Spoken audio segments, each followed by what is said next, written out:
quiero irme, ahí quiero estar. Tu nombre santo es, tu nombre digno es. Seguro estoy en ti, seguro estoy en ti. Tu nombre santo es, tu nombre digno es. De tu presencia no me quiero ir, Jesús.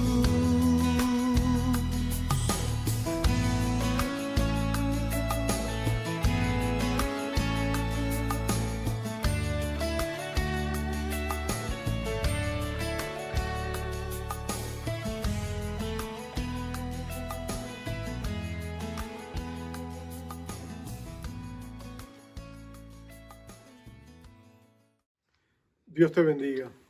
Qué placer y privilegio es poder estar contigo. Aunque seas un poco distante, pero cercanos en espíritu y en corazón, mientras buscamos el rostro de nuestro Dios y nos preparamos para lo que Él quiere darnos. Yo quisiera invitarte, voy a leer 2 pasajes de la Escritura muy breves. Estamos hablando de la oración. Y tú sabes que cuando hablamos de la oración, la vez pasada, decíamos que la segunda parte de la oración modelo o el Padre Nuestro, después de Padre Nuestro que estás en los cielos, decía, santificado sea tu nombre. Y la semana pasada hablábamos del poder del nombre de Jesús. Yo quisiera todavía profundizar un poco más en lo que significa Jesucristo para ti y para mí, y la gran unión que hay entre nosotros y el Señor. De manera que cuando nosotros nos acercamos a la casa de oración, al lugar secreto para encontrarnos con Dios, Dios nos ayude a remover los obstáculos que usualmente se presentan y que podamos acercarnos con la convicción de que el Señor Jesucristo mismo está allí esperándonos y el anhelo de su corazón es manifestarse a nuestras vidas a través de su presencia y de su amor. Así que yo quisiera invitarte a leer 2 pasajes. Primero voy a leer el Evangelio según San Juan, el capítulo 15, los primeros 5 versos. Es la parábola que Jesús dijo, yo soy la vid verdadera. Y luego quisiera leerte 2 versos en Primera de Corintios, capítulo 1, versos 30 y 31, donde nos describe esa relación natural y orgánica que Cristo quiere y anhela tener con nosotros, por todo lo que Él ya ha hecho por nosotros. Así que voy a comenzar la lectura sin más preámbulos. Leemos en el nombre del Padre, del Hijo y del Espíritu Santo. Jesús dijo en Juan 15:1, yo soy la vid verdadera y mi Padre es el labrador. Todo pámpano o rama que en mí no lleva fruto lo quitará y todo aquel que lleva fruto lo limpiará para que lleve más fruto. Ya vosotros estáis limpios por la palabra que os he hablado. Permaneced en mí y yo en vosotros. Como el pámpano no puede llevar fruto por sí mismo si no permanece en la vid, así tampoco vosotros si no permanecéis en mí. Yo soy la vid, vosotros los pámpanos, el que permanece en mí y yo en él, éste lleva mucho fruto, porque separados de mí, nada podéis hacer. Y luego yo quisiera leerte en Primera de Corintios, capítulo 1, versos 31 y 32, 30 y 31 estas palabras. Allí el apóstol Pablo, escribiendo a la iglesia de Corinto, dice estas palabras. Hablando del Padre, dice, mas por Él, el Padre Celestial, Dios, mas por Él estáis vosotros en Cristo Jesús, el cual nos ha sido hecho por Dios sabiduría, justificación, santificación y redención, para que como está escrito, el que se gloría, gloríese en el Señor. Cristo para nosotros, sabiduría de Dios, justificación, santificación y redención. Vamos a explicar eso. Vamos al trono de la gracia, vamos a pedirle al Padre que nos hable. Oh Padre amado, yo sé que en tu corazón late el anhelo, el deseo de ayudarnos a entender tu palabra, para poder entender qué significa realmente que nuestro amado Señor Jesucristo es la vid y nosotros somos las ramas, y que de la vida del Señor Jesucristo tú quieres transmitirnos a nosotros esa savia, esa vida, esa luz a nuestros corazones, para que nosotros llevemos vidas completamente conectados a ti, pero vidas que llevan fruto y ese fruto impacta las vidas de otros. Y nosotros queremos pedirte, oh Señor amado, en esta hora, enséñanos por tu Espíritu a entender con la sabiduría que viene de lo alto, qué significa que Cristo es para nosotros tu sabiduría, tu justificación, tu santificación y redención, y nosotros podemos clamarlo para nosotros mismos. Ayúdanos a hacerlo en el nombre de Cristo Jesús. Amén. Uno de los grandes predicadores que a mí me han impactado fue un pastor sudafricano llamado Andrés Murray. Andrés Murray, su padre fue misionero, era escocés, y él se fue a Sudáfrica de misionero y allí nació su hijo Andrés. Y por supuesto, él sintió el llamado de Dios al ministerio, y cuando su padre se retiró, Andrés Murray llegó a ser el pastor de la iglesia donde su padre había estado predicando la gran parte de su vida.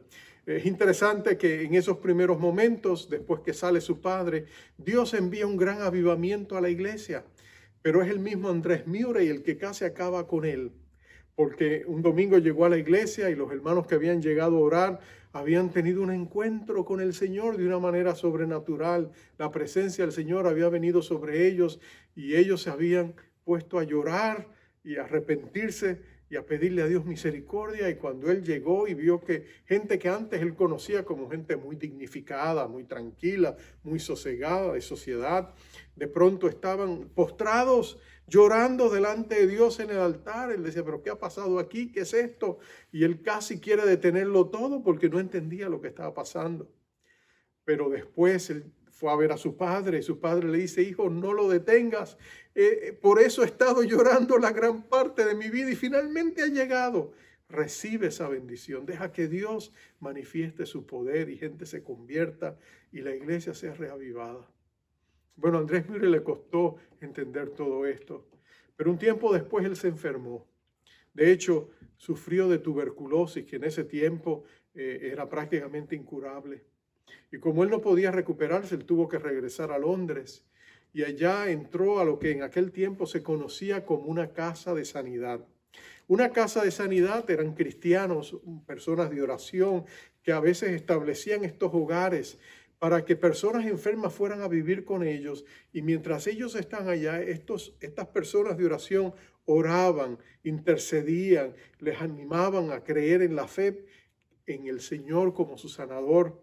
Y él estaba allá y en medio de esa crisis, en medio de esa tuberculosis que parecía incurable, él leyendo la palabra se encontró con Juan capítulo 15, donde Jesús le decía, yo soy la vid verdadera y tú eres mi rama. Y Dios usó ese pasaje para traer sanidad espiritual, un avivamiento personal y eventualmente sanidad física a la vida de este gran siervo de Dios. Y lo que él llegó a entender es que Dios tiene una unión con sus hijos. El Señor Jesucristo quiere tener una unión contigo y conmigo, una unión que es orgánica, es natural. Así como la vid alimenta una rama y le da de su vida y de su vigor para que esa rama sea fructífera y tenga uvas. De igual manera, Dios quiere poner en nosotros su vida, su poder, su gracia, su amor, para que a través de nosotros podamos avanzar el reino de Dios. Y esa unión que Dios tiene con nosotros es una unión de total dependencia. La rama no trabaja independientemente de la vid, solamente puede tener vida y dar fruto cuando está conectada y permanece conectada a la vid. Es interesante que en el verso 2 dice que la rama que no da fruto dice que la quitará. Es interesante que la palabra griega que se traduce quitará es la palabra airo, que realmente lo que quiere decir es levantar. Habla con cualquier persona, cualquier viñero, y él te podrá decir que las ramas de una vid son demasiado valiosas para ser arrancadas y botadas. Pero lo que usualmente sucede es que a medida el polvo y la lluvia cae sobre la rama, va creando una capa que la hace pesada y entonces ella se baja y se arrastra y entonces hay que levantarla y limpiarla para que entonces pueda volver a dar fruto. Y lo que Dios nos está diciendo es que Él quiere que nosotros llevamos frutos. El apóstol Pablo describe esa profunda unión que el Señor Jesucristo tiene con cada uno de sus hijos. Y Él acuñó una expresión, una frase para denotar esa unión. Él dijo, estar en Cristo era estar en esa profunda unión y unidad que Dios quería con nosotros. En Cristo es por decirlo así, es el lugar, es el ámbito espiritual donde nosotros podemos recibir y apropiarnos de todo lo que Dios ya ha hecho por nosotros a través de la obra completada del Señor Jesucristo a favor nuestro. Y dice que Dios nos pone en Cristo cuando nosotros venimos a Él y lo aceptamos y creemos que Él es nuestro Salvador y nuestro Señor. Pero nota, por favor, que es Dios, el Padre, quien nos trae a nosotros y nos pone en Cristo.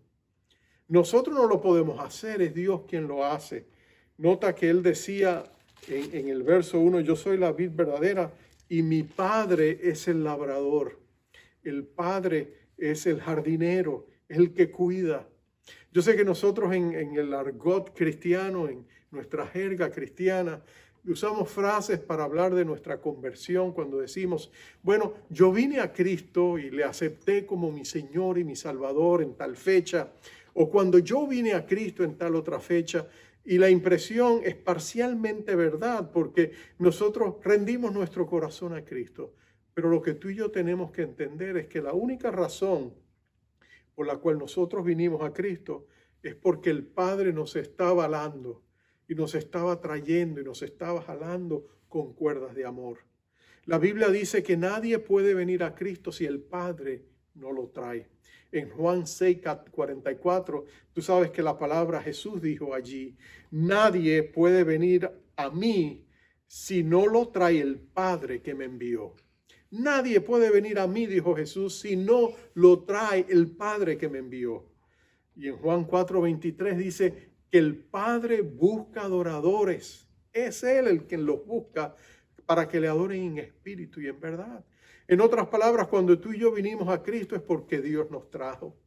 Él lo hizo de una manera tan maravillosamente amorosa y sutil que quizás nosotros no nos percatamos, aunque algunos de nosotros entramos al reino de Dios mientras tratábamos de con uñas y dientes salir corriendo.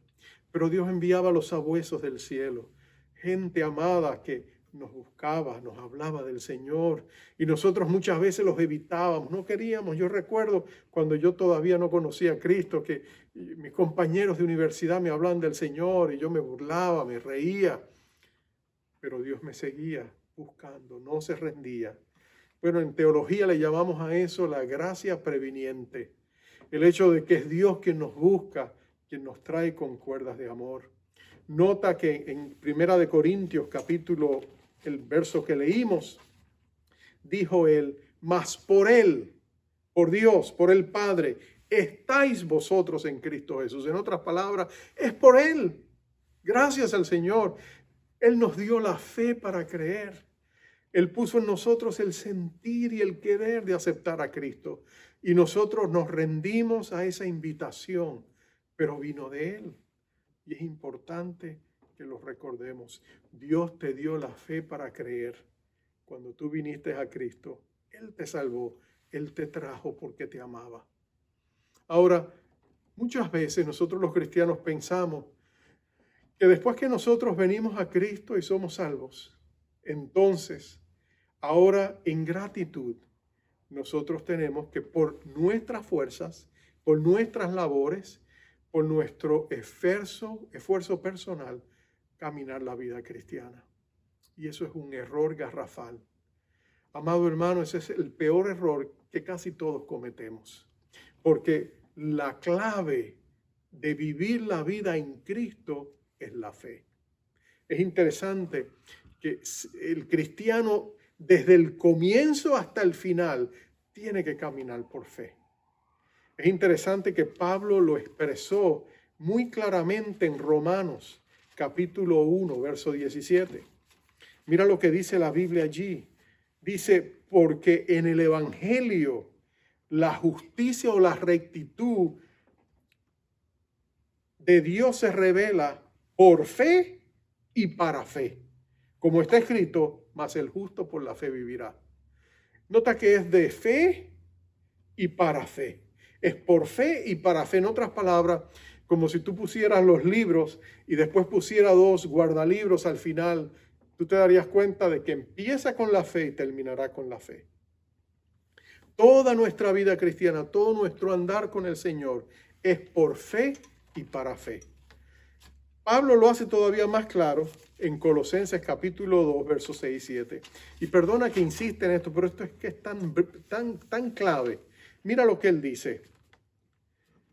Por tanto, de la manera que habéis recibido al Señor Jesucristo, andad en él. De la manera que habéis recibido a Cristo. ¿Cómo recibimos a Cristo? Por fe. Ahora, por fe también andad en él. Y el verso 7 lo hace más claro.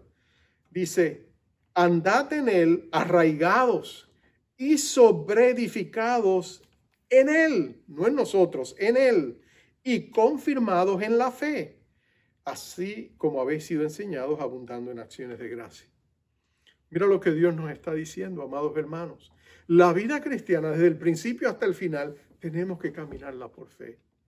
¿Y qué fe sino confiar en lo que Dios nos dice? Confiar en quién Dios es, como es revelado en la Biblia. En otras palabras, no podemos empezar por la fe y después ponerlo a un lado para establecer nuestras buenas obras. Andrés Murray hablaba de eso. Él decía que muchos cristianos son salvos por gracia, pero piensan que serán santificados por gratitud. En otras palabras, él lo que estaba diciendo es que algunos de nosotros, y yo cometí ese error al comienzo de la vida cristiana, le decimos al Señor, Señor, gracias que en la cruz del Calvario Cristo murió por mis pecados. Señor, te lo agradezco y reconozco que Él es mi Salvador. Ahora, Señor, no te preocupes, yo voy a hacer lo que mejor pueda, yo voy a esforzarme, yo voy a disciplinarme, yo voy a reformarme, yo voy a cambiar, porque Señor, yo te agradezco tanto lo que tú has hecho por gratitud y amor, Señor, tengo que hacerlo. Y pensamos que la vida cristiana, después de haber encontrado a Cristo en la cruz, ahora es por nuestras propias labores y esfuerzos. Pero ¿tú sabes cuál es el problema? Ese esfuerzo está destinado a fracasar. Porque la naturaleza nuestra está caída, es pecaminosa. El viejo hombre, como lo llama la Biblia, no puede reformarse, no puede mejorarse. La carne para nada aprovecha. Entonces, cuando tú y yo tratamos de hacer las cosas por el esfuerzo de nuestra carne, estamos destinados al fracaso.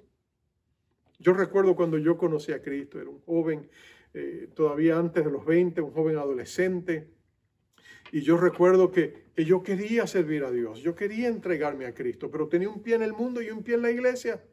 Y cuando estaba en la iglesia me sentía muy bien, pero cuando estaba en el mundo me sentía también muy bien. El problema era que después la culpabilidad y la vergüenza de volver a la iglesia me costaba tanto, ¿no es cierto? Y llegó un momento de crisis en mi vida donde yo digo, o estoy en el mundo o estoy en la iglesia. Pero es que yo no puedo servir al Señor en mis propias fuerzas. Pero ¿sabes lo más precioso? Es que Dios jamás diseñó la vida cristiana para que fuese vivida en las fuerzas nuestras. Tú necesitas a Cristo desde el principio hasta el final. Y por eso es que Pablo nos dice que Dios decidió que Cristo fuese todo para nosotros, que en nuestro caminar por fe, Cristo fuese todo cuanto necesitamos hasta terminar. Y por eso Él dice que Él hizo a Jesús para ti sabiduría, justificación, santificación y redención. Déjame explicar claramente qué esto significa, porque si no lo entendemos nos vamos a meter en problemas.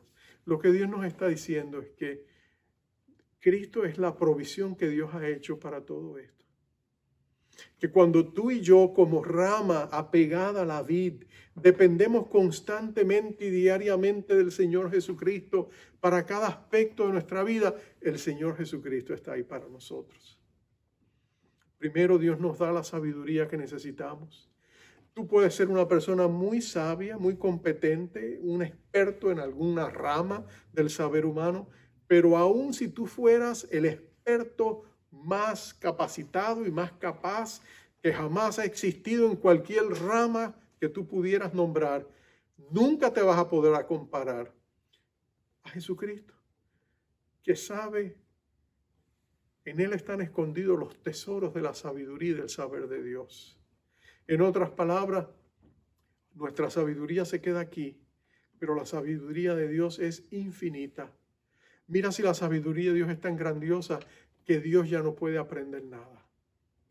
El que la Biblia diga y nosotros declaremos que Dios es omnisciente, ¿quiere decir que lo sabe todo? Quiere decir que no hay nada que tú tengas que informarle a Dios porque Él no lo sabía. Y Dios dice, cuando tú llegas a un punto donde ya no sabes qué hacer, pide a Dios sabiduría, dice Santiago, el cual te la va a dar sin reconvenir. Pídela en fe y te será dada.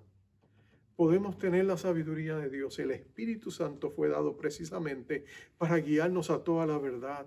En Juan 16:13 dice que el Espíritu Santo nos revelaría aún las cosas que estaban por suceder. Entonces, la sabiduría de Cristo está ahí. Él es la vid, Él tiene toda la sabiduría, tú eres la rama.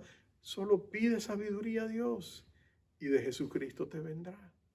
Pero no solamente eso, mira que dice que Él es también nuestra justificación. La palabra justificación es un término legal.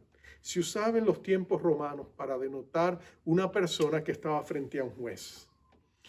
Y él quería ser exonerado. Usualmente a veces se debía a deudas, porque en el gobierno romano y en muchas naciones tú vas a la cárcel porque estás endeudado. No tanto en los países quizás nuestros, pero en esos países tú debías algo, si no pagabas, preso. Ahora, cuando alguien se presentaba a tu favor y pagaba la deuda, entonces tú quedabas justificado.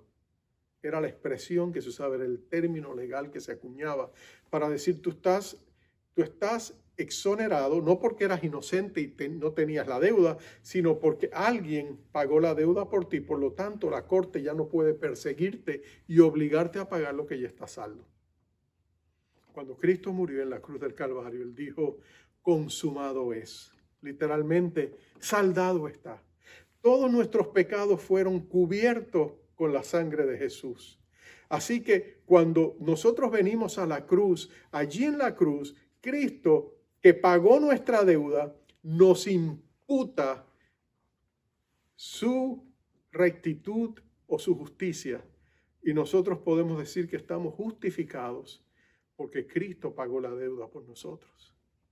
Entonces, cuando tú te acercas a Dios y sientes el peso de la culpabilidad o el peso de la vergüenza, entonces Dios te dice, mi hijo ya saldó esa cuenta. Acércate confiadamente al trono de la gracia. Y cuando Dios te mira a ti, te ve vestido con la rectitud de nuestro Señor Jesucristo, que es el pectoral de la armadura de Dios. Segundo, Jesús dijo que Él era para nosotros santificación. Santificación es el proceso mediante el cual llegamos a ser como Jesús. La rectitud usualmente se refiere a nuestras acciones externas. El ser justo, piadoso, el ser recto, se refiere a lo que vemos. El problema es que tú puedes ser justo y recto y parecer por fuera que brillas, pero ¿qué está pasando por dentro? Si la rectitud tiene que ver con nuestras acciones externas, la santidad tiene que ver con lo que está pasando adentro de tu corazón. Y tú y yo pensamos que el camino a Dios muchas veces es la santidad. Oh, si yo empiezo a vivir una vida justa, si yo empiezo a vivir una vida santa, entonces Dios va a tener que recompensarme. El problema es que no es así, porque todos somos pecadores. El camino a la santidad no es el camino a Dios. Cristo es el camino a la santidad. Por eso tú y yo venimos al trono de la gracia y venimos como pecadores y le decimos, Señor, yo te necesito, ten misericordia de mí. Y clamamos a Dios hasta que Él nos reviste de esa transformación interior, de esa santidad que Él tiene. Cristo llega a ser para nosotros la santidad. En medio de la tentación a la cual tú y yo sucumbiríamos, ahora le decimos, Señor Jesucristo, mira, me está tocando a la puerta la tentación, vete tú y contéstala. Porque si yo la contesto, le abro la puerta. Y Cristo, que es nuestro santificador y nuestra santidad, Él va y contesta la puerta y le dice a la tentación, vete, que este hijo mío está guardado por el poder de Dios. Cristo es nuestra santidad, es nuestra santificación. Y termina Él diciendo, Cristo es nuestra redención. Si la palabra justificación era un término legal de corte, la palabra redención en el contexto en que Pablo escribe era un término del mercado, de la venta y compra de esclavos. Redimir era comprar un esclavo. Una persona venía y pagaba por un esclavo y ahora era su propiedad porque en ese tiempo los seres humanos eran herramientas vivas. Entonces nosotros le pertenecíamos, era propiedad del dueño, del amo que nos había comprado. Pero nota lo que Dios dice. Dice que Dios nos compró para hacernos libres, para darnos libertad, para que en Jesucristo tú y yo pudiéramos tener la libertad que solo Él puede dar. Hay una historia bien interesante de un autor norteamericano, se llama John Harvey, y él narra la historia de un señor anciano que está en Pensilvania y se va por la área montañosa de Pensilvania. Un día está en un día al campo y de pronto ve a un jovencito, un joven preadolescente que viene con un saco lleno de pájaros que revolotean dentro de ese saco de tela. Y el hombre lo mira con curiosidad, el anciano, y le dice, joven, ¿qué tú llevas ahí? Y el joven le dice, yo cacé estos pajaritos y los tengo aquí en la bolsa. Y él dijo, pero ¿y qué vas a hacer con esos pajaritos?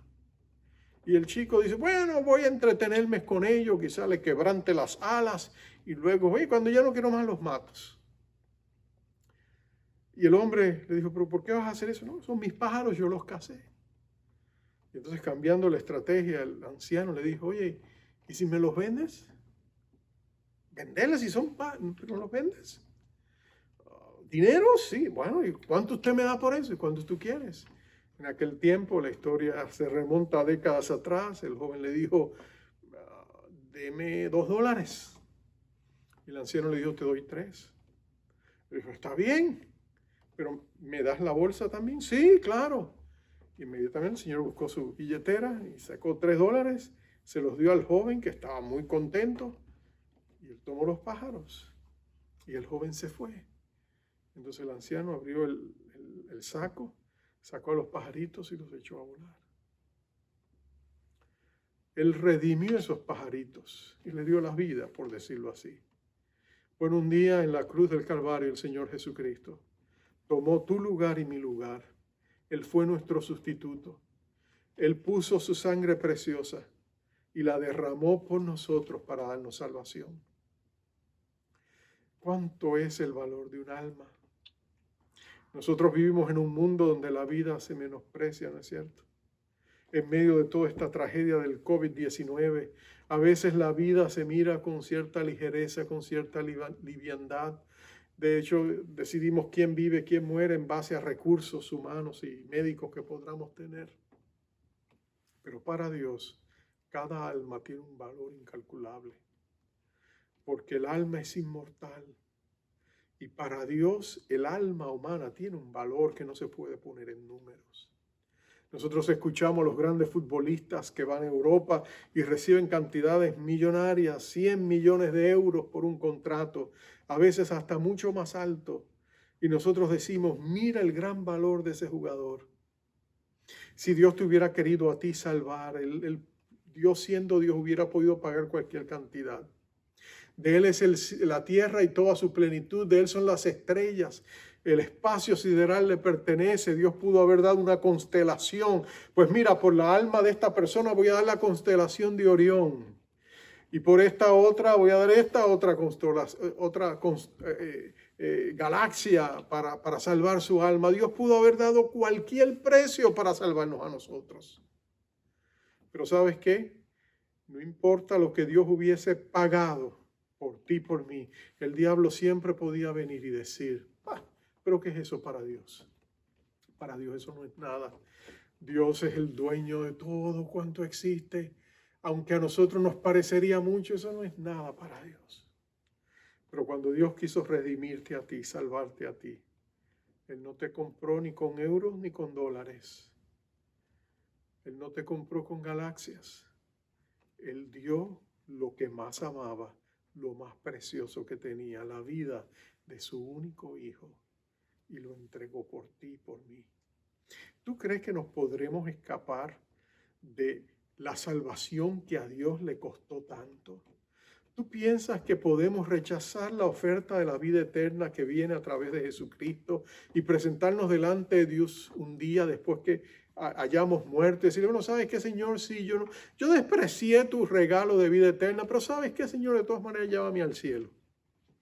¿Y tú crees que Dios, quien sufrió tanto, quien vio a su Hijo sufrir aquella cruenta y cruel muerte, te abrirá las puertas de los cielos y eso no fue nada? No, te equivocas. Hoy es el día de salvación. Hoy es que tenemos que acercarnos a Cristo y valorar lo que Cristo es para nosotros. Y que es Cristo para nosotros, Cristo es todo para nosotros. Y cuando tú descubres que tú estás unido a Cristo, que cuando tú como creyente estás unido a Cristo de tal manera que esa unión es orgánica, es viva, es real, cuando tú buscas a Cristo en el lugar secreto, en el lugar de la oración, y tú le dices, Señor, aquí estoy, quiero conocerte, anhelo conocerte a ti, el poder de tu resurrección. Señor, háblame, ministrame, toca mi vida, ten misericordia de mí. Cuando tú tomas unos minutos y te sientes callado en su presencia y dejas que el amor de Dios se derrame sobre tu corazón y deja que Dios ponga sus pensamientos, cuando estás luchando contra la tentación y vienes a Él y en ese lugar clamas y lloras y le dices, Señor, yo no me puedo cambiar, ten misericordia de mí. Ahí tú descubres que Cristo es todo lo que Él ha dicho que es. Termino con esto. En una ocasión Jesús iba caminando hacia la ciudad de Jericó. Jericó eran dos ciudades que se llamaban Jericó en el tiempo de Jesús. Está la vieja Jericó y la nueva Jericó. Por eso uno de los evangelios dice que Jesús salía y otro dice que Jesús entraba, pero es que estaba saliendo de una y entrando a la otra, y allá había un ciego, un hombre ciego llamado Bartimeo. Y cuando él escucha, porque las multitudes seguían a Jesús y el vociferar de la gente y los gritos de la gente, mira, ahí viene Jesús. Y él había escuchado de Jesús, pero era un hombre ciego. Y en ese momento él empieza a gritar desde todo pulmón. Empieza a gritar, Jesús, Hijo de David, ten misericordia de mí. Y empezó a clamar, y la gente dice, cállate, cállate, que estás molestando. Pero él gritaba con más desesperación. Y finalmente Jesús se acerca y escucha el clamor de este hombre. En medio de una inmensa multitud, Jesús escucha esa voz solitaria, aparentemente, que gritaba por misericordia. Jesús se detiene y lo manda a buscar y le dice, mira, Bartimeo, el Señor te escuchó, te está llamando. Inmediatamente Bartimeo suelta su manto, como quien dice, después lo voy a volver a encontrar. Y él va a ciegas, moviéndose, hasta que llega hasta Jesús. Y Jesús le hace una pregunta que parece innecesaria. Jesús le dice, ¿qué tú quieres que yo haga por ti? Y aquel hombre le dice lo obvio, Señor, quiero ver. Y allí Jesús le dice, tu fe te ha sanado. Y en ese momento él recupera su vista y dice la palabra, y seguía a Jesús en el camino. Quizás tú y yo nos sintamos como este Bartimeo, Nos acercamos al trono de la gracia, pero nos sentimos tan necesitados del amor de Dios. Nos sentimos tan distantes. A veces la vergüenza nos arropa, a veces la culpabilidad, a veces nos sentimos indignos. A veces sentimos que esas cuatro paredes están solitarias, que Él no está en ninguna parte, pero Dios, Jesús está allí. Él es tu vid y tú eres su rama. Él no puede estar más cerca de ti de lo que ya está. Está más cerca de ti que la piel que tú tienes puesta. Él está en lo más profundo de tu espíritu, porque el que se une al Señor, un espíritu es con Él. Y en ese lugar secreto el Señor se encuentra contigo. Y cuando tú clamas y le dices, Señor, quiero cambiar, ten misericordia por mí. Y tú te acercas a ese trono de gracia, que es precisamente de gracia porque es para pecadores como tú y como yo. El Señor extiende sus brazos, te recibe y te abraza. Pero tienes que acercarte con fe. No la fe que dice yo me lo merezco, sino la fe que dices, aunque no me lo merezco, ahí estás. Y abrimos nuestros corazones. Y es en esa oración y en ese lugar de unión con Cristo donde la oración es contestada y nuestras vidas son transformadas. Así que la próxima vez que tomes tiempo para orar, dile al Señor Jesucristo, tú eres mi vid, yo soy tu rama, Señor. Dame vida, dame de tu savia, dame de tu luz. Lléname de ti, oh Dios, para descubrir la riqueza y la grandeza de esa profunda unión que el buen pastor tiene con su oveja, que la vid tiene con su pámpano, su rama. Vamos a orar. Oh Padre amado, gracias por que un día cuando estábamos bien lejos de ti, tú nos buscaste. Nos atrajiste con cuerdas de amor, nosotros que no lo merecíamos, pero tú tuviste misericordia de nosotros y aquel día en la cruz del Calvario descubrimos a nuestro Salvador, al Señor de nuestra vida. Y descubrimos que Él murió pero resucitó y está sentado a la diestra del Padre, pero también está milagrosamente presente en cada corazón que le ha dicho a Jesucristo, ven a mi vida y cambia mi vida. Y Señor, en esta hora te pedimos, enséñanos a orar. Ayúdanos a descubrir que en Jesucristo estamos completos, Señor, que tú lo eres todo para nosotros, pero que tenemos que acercarnos a ti con fe. No la fe solamente del que pide, sino la fe del que recibe. Y que tenemos que decirte, Señor, ayúdame, pero también decir, Señor, creo que me vas a ayudar. Lo recibo por fe, Señor, aunque sea indigno de ello. Y así como cuando nosotros abrimos la mano, ahí es donde tú derramas las más preciosas bendiciones para nosotros. Señor, gracias, gracias, gracias. Señor, si en esta preciosa oportunidad hubiese alguien que todavía no ha dado ese paso de fe de venir a Cristo, yo te pido que lo lleves ahora hasta ti, Señor. Basta con decir, Señor Jesús, ten misericordia de mí. Perdona mis pecados, pero ven a mi vida. Yo quiero que tú seas mi vid. Yo quiero ser una rama que tú puedas usar para bendecir al mundo. Tú lo eres todo para mí. Y cuando hacemos esa breve oración, recibimos todo lo que tú has prometido. Gracias, Padre, en el nombre de Cristo Jesús. Amén. Dios te bendiga. Gracias y paz a ti, amado hermano, hermana.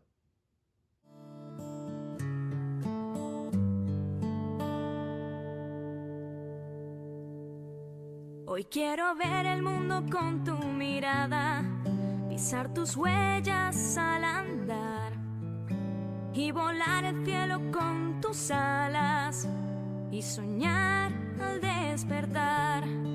Quiero abrazar con tus brazos, cantar con tu voz y poner tu gozo en cada llanto y sentir con tu corazón. Pero sin ti no puedo amar. Siento el vacío y la soledad.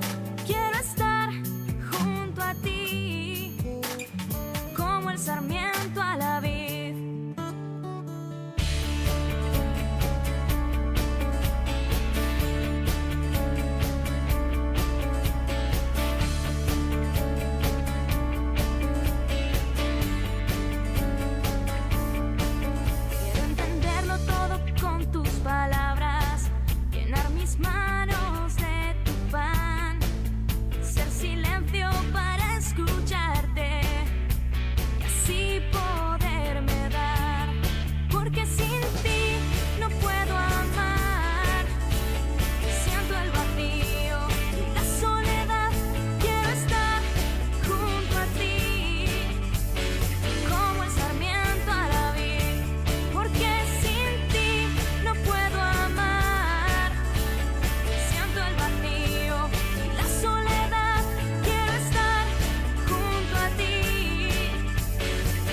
Hoy quiero ver el mundo con tu mirada.